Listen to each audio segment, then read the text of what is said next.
Hello friends, welcome back to another doubt की video of this YouTube channel. ये question हमारा chapter differential equation से है। तो क्वेश्चन से क्या बोला गया है, the general solution of differential equation dy/dx equal e to the power x square upon 2 plus xy is. यहाँ पर चार ऑप्शन है, चार ही ऑप्शन बड़ी खतरनाक दिख रही है। क्वेश्चन भी थोड़ा खतरनाक सा लग रहा है, लेकिन बहुत ही सिंपल इसका सोल्यूशन होने वाला है। तो इसीलिए वीडियो को पूरा देखना, और बहुत छोटी वीडियो होने वाली है। क्वेश्चन को सॉल्व करने से पहले, वीडियो में आगे बढ़ने से पहले, अगर आप चैनल पर नए हैं तो जल्दी से आके चैनल को सब्सक्राइब कर देना और वीडियो को लाइक भी ठोक देना। So let's see how to solve this question now. तो फ्रेंड्स, यहाँ पर जो क्वेश्चन में डिफरेंशियल इक्वेशन दे रखी है, पहले उसको हम लिख लेते हैं, उसके बाद जो हमसे पूछा गया उसको लिख लेते हैं और फिर सीधे क्वेश्चन को सॉल्व करते हैं। ठीक है, तो बस देख क्या रखा है, इसका हमसे क्या पूछा गया है, जनरल सोल्यूशन पूछा गया है। ये हमारे पास क्या है, डिफरेंशियल इक्वेशन दे रखी है। तो फ्रेंड्स, सबसे पहले आपको जब भी ऐसा कोई क्वेश्चन दिया जाए जहाँ पे डिफरेंशियल इक्वेशन दे रखी है और आपसे कुछ जनरल सोल्यूशन या फिर इंटीग्रेशन फैक्टर आपसे पूछा जाए, तो आपको वहां पर क्या करना है, सबसे पहले स्टैंडर्ड डिफरेंशियल इक्वेशन आपको यहाँ पर पता होनी चाहिए।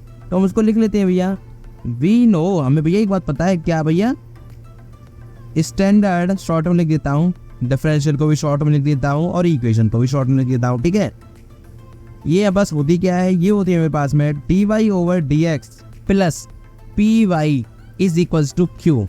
अब यहाँ पर जो p है और जो q है ना, p and q are function है भैया, किसके फंक्शन है, y के। किसके फंक्शन है, y के फंक्शन है। ठीक है, तो ये छोटी सी बात आपको भैया पता होनी चाहिए, तभी आप इस क्वेश्चन को आगे सॉल्व कर पाएंगे। अगर हम यहाँ से कंपेयर करें dy/dx plus py is equals to q, तो यहाँ से अगर हम देखें तो अभी इसको हम इस फॉर्म में लेके आते हैं। तो पहले मैं इसको इस फॉर्म में ले आता हूँ, dy/dx इधर रखते हैं, py मतलब कि जो y के साथ जो टर्म है, तो ये वाला टर्म इसको इधर ले आते हैं, तो माइनस की x y हो गया इज इक्वल टू q। हमारे पास जो q है तो ये यही रहेगा e to the power x square upon 2। ठीक है, अब यहाँ पर हम कंपेयर करें, हम भी ये कंपेयर करने पे क्या क्या मिल रहा है, हमें दो ही चीजें निकालनी होती है, p और q की वैल्यू।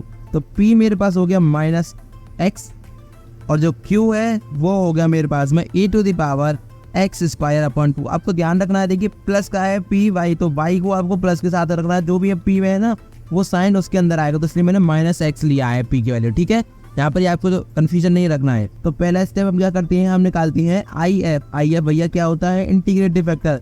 ये होता है e to the power integration of p dx। ठीक है, छोटी सी बात है, ये इंटीग्रेशन फैक्टर हम निकालते हैं इससे। तो ये हो गया मेरे पास में e to the power integration p की वैल्यू माइनस x और dx। अगर मैं इसका इंटीग्रेशन कर दूं तो इंटीग्रेशन मुझे कितना मिलता है, यहाँ से इसको सॉल्व में कर दूं तो e to the power minus के x स्क्वायर अपॉन 2 मुझे क्या मिल गया भैया, इंटीग्रेटिंग फैक्टर मिल चुका है। ठीक है, IF। पर हमें तो निकालना है सोल्यूशन, तो चलिए सोल्यूशन निकाल लेते हैं, वो भी जनरल वाला।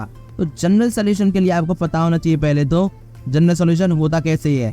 अगर इंटीग्रेटिव फैक्टर आपके पास है तो इसको हम लिखते हैं भैया y इंटू में इंटीग्रेटिंग फैक्टर मल्टीप्लाई का सिंबल है, ये जो क्रॉस में बनाया है, is equals to integration of q into में इंटीग्रेटिंग फैक्टर किसके साथ में, रिस्पेक्ट में dx के। ठीक है, प्लस c अलग है, ये जो अलग है इतना इंटीग्रेशन, फिर प्लस में c कांस्टेंट अलग है। ठीक है, ये हमारे पास क्या है भैया, ये हो गया हमारे पास जनरल सोल्यूशन का फॉर्मूला कि y into integrating factor is equals to q into integrating factor, इसका क्या करना है, हम इंटीग्रेशन कर रहे हैं dx के साथ में प्लस में c, तो इसलिए मैंने p और q स्टार्टिंग में निकाल लिए थे। ठीक है, अब हमें यहाँ वैल्यूज पुट करनी है तो पुट कर देते हैं। तो y हमारे पास y रखना है हमको, इंटीग्रेटिंग फैक्टर बस निकाल लिया था e to the power minus X square upon 2।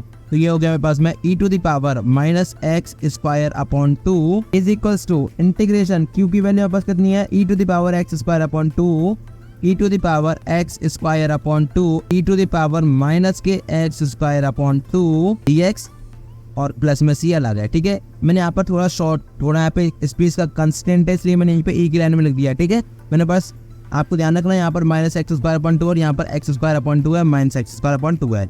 अब यहाँ से अगर हम इसको थोड़ा सॉल्व कर ले तो y into e to the power minus के x square upon 2 is equals to, अगर आप इसको देखते हैं तो ये क्या है, e की बेस दोनों सेम है तो पावर ऐड हो जाएंगे, पावर ऐड करेंगे तो एक्स स्क्वायर अपॉन 2 माइनस के एक्स स्क्वायर अपॉन 2, तो दोनों कट गए तो e टू द पावर 0 हो गया, और e टू द पावर 0 होता है मेरे पास 1, तो 1 dx हो गया, प्लस में c कांस्टेंट एज इट रहा। ठीक है, यहाँ से अगर हम इसको देख के सॉल्व करके तो y की वैल्यू निकाल लेते भैया।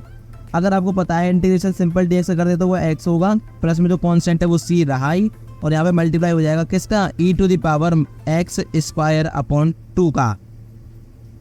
ये आपको समझ आया, नहीं आया होगा क्योंकि मैंने यहाँ पे एक स्टेप खा गया हूँ। देखिए क्या, जो e to the power minus X square upon 2 था, इसको हम पहले डिवाइड में भेजेंगे, पूरे एक्सप्रेशन के डिवाइड में होगा। यहाँ पर हम इंटीग्रेशन कर लिया और c को हमने एज इट इज ऐड कर दिया, x प्लस c इतना समझ आया था। इसके बाद हमने ये जो फ्रैक्शन था ना, ये e to the power minus X square upon 2 सबको नीचे लिया है डिवाइड में, तो न्यूमरेटर डिनोमिनेटर में आ गया। और डिनोमिनेटर में अगर आप देखेंगे तो यहाँ पर बस माइनस एक्स स्क्वायर, यहाँ पर प्लस एक्स स्क्वायर, तो इसका मतलब मैंने क्या किया, जो ई था ना उसको ऊपर लिया है। तो हम जब भी क्या करते हैं, डिनोमिनेटर से न्यूमरेटर या न्यूमरेटर से डिनोमिनेटर लेके आते हैं, तो क्या होता है, पावर जो होती है ना उसमें माइनस या प्लस साइन आ जाता है। तो बस ऑलरेडी माइनस साइन था, तो एक और माइनस साइन होगा तो प्लस हो जाएगा। तो इसलिए बस जो है न्यूमरेटर में हम लेके आए तो e to the power x square upon 2 आ गया। और ये हमारा जो था ना वो था हमारे पास में ऑप्शन नंबर 3, और यही हमारा इस क्वेश्चन का फाइनल आंसर हो गया। फ्रेंड्स, तो इस तरह से आपको पूरा क्वेश्चन सॉल्व करना था। आई होप ये क्वेश्चन आपको अच्छे से क्लियर हो गया होगा। अगर आपको इसका सॉल्यूशन डाउनलोड करना है तो इसकी लिंक आपको डिस्क्रिप्शन में मिल जाएगी, वहां पर जाकर आप इसको डाउनलोड कर सकते हैं। Thank you so much for watching this video. मिलता हूँ अगली वीडियो में अगले डाउट के साथ। Till then bye bye, Tata.